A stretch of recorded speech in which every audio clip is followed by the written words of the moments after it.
चित्तौड़ का महाराणा बिल्कुल सही है। कुंभा। मालवा का राजा महमूद खिलजी। फर्स्ट है या सेकंड है? हैं? भाई महमूद खिलजी फर्स्ट है ना? सेकंड हमारे सांगा के काल में होता है, सांगा के समय में सेकंड होता है और हमारे कुंभा के समय में फर्स्ट होता है। तो भाई सांगा बाद में आता है ना भाई। सांगा तो कौन है बताओ जरा? कुंभा का बेटा कौन? रायमल। रायमल का बेटा कौन? सांगा। तो द्वितीय किसके काल में आएगा? सांगा तो कुंभा का पोता है। और कहते हैं ना, हम साइकोलॉजी में एक बात पढ़ते हैं कि दादा के लखन पोते में आते हैं। कुंभा के लखन सांगा में आए, ठीक है, और फिर पोते में लखन आए। सांगा का बेटा उदय सिंह और फिर पोता प्रताप।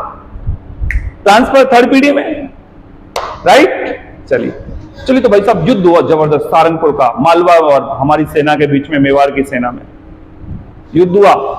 मालवा की सेना को हराया, महमूद खिलजी को बंदी बनाया। 6 महीने तक चित्तौड़ में रखा है बंदी बनाकर महमूद खिलजी को। और उस युद्ध की खुशी में महाराणा कुंभा ने चित्तौड़गढ़ में विजय स्तंभ बनवाया।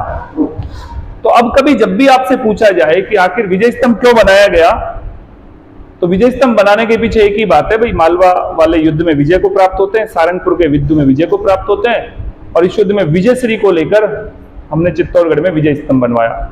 विजय स्तंभ 9 मंजिला है, 122 फीट ऊंचा है, भारतीय मूर्तिकला का विश्वकोश है, मूर्तिकला का अजायब घर कह दें आप, भगवान विष्णु को समर्पित है। ये कुंभा भगवान विष्णु का बहुत बड़ा उपासक रहा है। कुंभा की बेटी है रमाबाई, वो भी बहुत विदुषी रही है, वीणा वादन में निपुण है। तो हमारा जो राजस्थान पुलिस कहें, माध्यमिक शिक्षा बोर्ड कहें, इन सब का प्रतीक चिन्ह है विजय स्तंभ। और सबसे पहला डाक टिकट अगर राजस्थान